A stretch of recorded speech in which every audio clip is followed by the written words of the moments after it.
থানাতে গেলে 1-2 ঘন্টা দেরি হতে পারে, যতক্ষণ আমি ফেরত আসলে ভালো, না আসলেও যদি যাই তাহলে আমি বলবো কেউ বিরুদ্ধে স্লোগান দেবেন না, প্রশাসনের বিরোধিতা করবেন না, পুলিশ আইনের মতো কাজ করুক।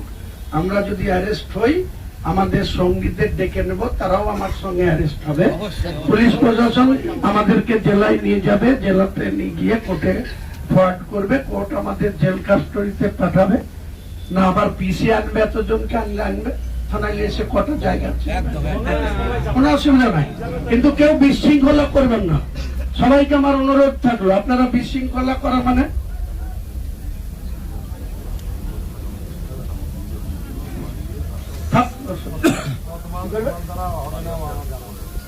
পারলে করবেন, তখন দেখা যাবে।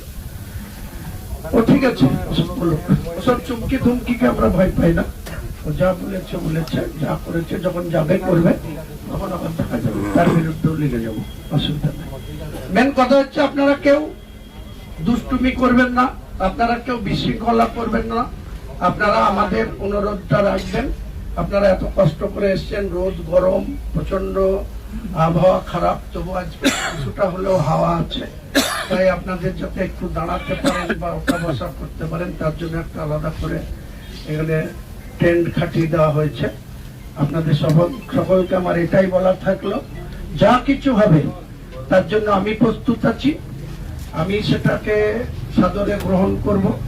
আপনারাও কিন্তু আমার কথা মেনে যেন কোনো বিশৃঙ্খলা না করে আমি যে কথাগুলি বললাম সেটাকে স্মরণ রাখবেন, মান্যতা দেবেন, এটাই আমার কথা। সকলকে আমার সালাম থাকলো, আদব থাকলো, নমস্কার।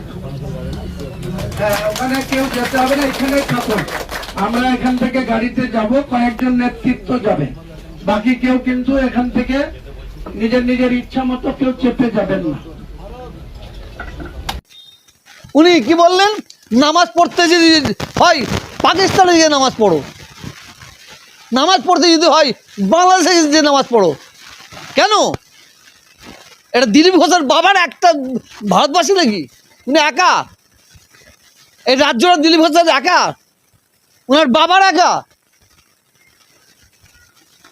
সারা ভারতবর্ষ স্বাধীন করতে গিয়ে মুসলমানের হাজার হাজার মুসলমান জীবন দিয়েছে ব্রিটিশদের বিরুদ্ধে লড়াই করতে গিয়ে। আমার হিন্দু ভাইয়েরা লড়াই করতে যে জীবন দিয়েছে, আর আজকে কে বলছে বাংলাদেশে নামাজ পড়তে যাও, পাকিস্তানে নামাজ পড়তে যাও। এটা সারা পশ্চিমবাংলা নয়, সারা ভারতবর্ষের মুসলমান এই দিলীপ ঘোষের এই ভাষাটাই আঘাত পেয়েছে। দিলীপ ঘোষের ক্ষমা চাওয়া উচিত বলে আমি মনে করি। আমি সম্মান জানিয়ে বলছি, সম্মান জানিয়ে বলছি। আবার কি একটা ভাষা ইউজ করেছে, ওই কোন হরিদাস পাল, কোন হরিদাস পাল, এটা ভাষা? এটা সুস্থ মানুষদের ভাষা হয়? কিন্তু পাগলদের ভাষা, এটা পাগলদের ভাষা। এই ধরনের ভাষা ইউজ করে দিলীপ ঘোষ কি মনে করছে মুসলমানদের দমিয়ে দেবে? মুসলমানরা দমার বাচ্চারা নাকি? যারা অন্যায় করবে তারা দমে যাবে, যারা নাই পথে তারা তো কোনো দমবে না। বিজেপি সরকার ক্ষমতা এসেছে, বাংলার প্রত্যেকটা হিন্দু মুসলিম শিখ ইসাই সবাই চাইবে সুন্দরভাবে রাজ্য চলুক, যার জন্য তো তৃণমূলকে ছুঁড়ে ফেলে দিয়েছে। তৃণমূলকে ছুঁড়ে ফেলে দেওয়ার মানে কি? এই সরকার এসে দিলীপ ঘোষের মতন মানুষ এসে মুসলমানদের হুমকি দেবে, আর মুসলমানের হাতে চুরি পড়ে আছে, তাই না? আমি মনে করি আগের সরকার যে মমতা ব্যানার্জির সরকার, টিএমসি সরকার, এই টিএমসি সরকারকে মমতা ব্যানার্জির কিছু এমএলএ এমপি সভাপতি ঠিক এইভাবে দিলীপ ঘোষের মতন ভাষা বলে, দিলীপ ঘোষের মতন ব্যবহার করে সরকারকে শেষ করে দিয়েছে। আর দিলীপ ঘোষের মতন কিছু নেতা এরাও শুরু করেছে। শুভেন্দু অধিকারী মুখ্যমন্ত্রী হয়েছে, চারিদিক দিয়ে একা ভাষা ইউজ করবে, মানুষ যাতে এই সরকারের ওপর থেকে মন উঠে যায়, যাতে শুভেন্দু অধিকারীর ওপরে মানুষ ক্ষোভ সৃষ্টি হয়, সেই ভাষা ইউজ করছে। আমি মাননীয় মুখ্যমন্ত্রী শুভেন্দু অধিকারী মহাশয়কে বলবো, এই ধরনের ভাষা যারা ইউজ করবে প্রত্যেকের জন্য আইন সমান করতে হবে। হুমায়ুন যে ভাষা ইউজ করেছে তার জন্য যে শাস্তি হুমায়ুন পাবে সেই শাস্তি যেন দিলীপ ঘোষও পায়। আইন সবার জন্য সমান। এরপরও আমি মুখ্যমন্ত্রীকে বলবো, দলকে যদি সুস্থভাবে রাখতে হয় তা আপনার দলের এমএলএ এমপি যারা আছে তাতে করে এই ধরনের ভাষা ইউজ করতে নিষেধ করুন। মমতা ব্যানার্জির মন্ত্রীরা এমএলএ এমপিরা তাহলে এই ধরনের মানুষের প্রতি প্রেসার করেছে, অরাজকতা তৈরি করেছে, বাজে ভাষা ইউজ করে দলটা শেষ হয়ে গেছে, খুঁজে পাওয়া যাচ্ছে না। আর এই দলের আপনার দলের যদি নেতারা এই ধরনের ভাষা ইউজ করে দুদিন পরে আপনাদের খুঁজে পাওয়া যাবে না।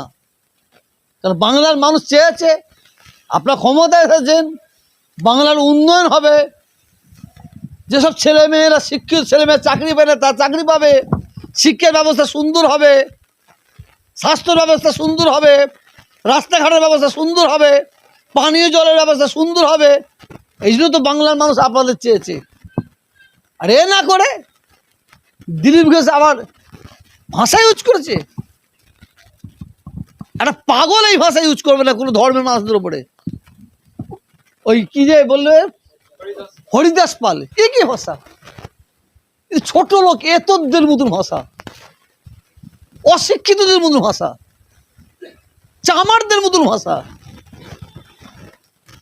আমি দিলীপ ঘোষকেও বলবো আর হুমায়ুন সাহেবকেও বলবো, আপনার ভাষা সংযত করুন। এমন ভাষা আপনারা বলবেন না কোনো ধর্মের মানুষ আঘাত না পায়। উনি সাটা মারবে, উনি সাটা মারবে। আর ইনি বলে কোন হরিদাস পাল? জানো মনে হচ্ছে যেন ভারতবর্ষটাকে স্বাধীন করেছে দিলীপ ঘোষের বাবার স্বাধীন করেছে, দিলীপ ঘোষ স্বাধীন করেছে। ইতিহাসটা পড়ুন না, ইতিহাস তো পড়বেন না। কি করে হিন্দু মুসলমানের মধ্যে দাঙ্গা লাগানো যায়, অশান্তি লাগানো যায়, এইগুলো সব করার চক্রান্ত হচ্ছে। ইতিহাস পড়ুন। এই দেশকে স্বাধীন করতে গিয়ে হিন্দু মুসলমান হাজার হাজার তার জীবন দিয়েছে। আজকে যারা বড় বড় কথা বলছে, খবর নিলে দেখা যাবে তাদের বাপদাদা 14 পুরুষ সেই সময় খাটের তলায় নুকিয়েছিল।